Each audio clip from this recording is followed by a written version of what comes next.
Welcome to Not Milk Never Milk. Subscribe if you're lactose intolerant. In this video, I will explain how to fix the Centipede error code in Destiny 2. This common issue typically points to a problem with your network connection to the game's servers. We will cover several steps, from simple restarts to more advanced network configurations, to help you get back into the game. Understanding the root cause is the first step towards a stable connection and uninterrupted gameplay. Let's start with some basic troubleshooting.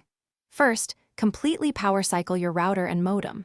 Unplug them for at least 30 seconds, then plug them back in and wait for them to fully restart. Next, ensure your internet connection is stable and fast enough for online gaming.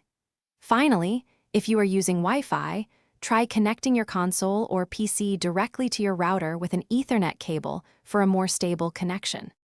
Moving on to more advanced network checks, it's crucial to verify your NAT type. An open or moderate NAT type provides the best experience for online gaming.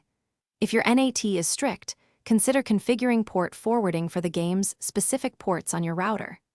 Additionally, temporarily disabling your firewall or antivirus software can help determine if they are blocking the game's connection. If the Centipede error persists, try clearing your console's cache or verifying the integrity of your game files on PC. These steps can resolve corrupted data issues. If your network seems to be the problem, contacting your internet service provider for help with connection stability is a good next step. Finally, do not hesitate to reach out to the game's official support team for more tailored assistance. Thanks for watching. If this was helpful, leave a like and consider subscribing. See you next time.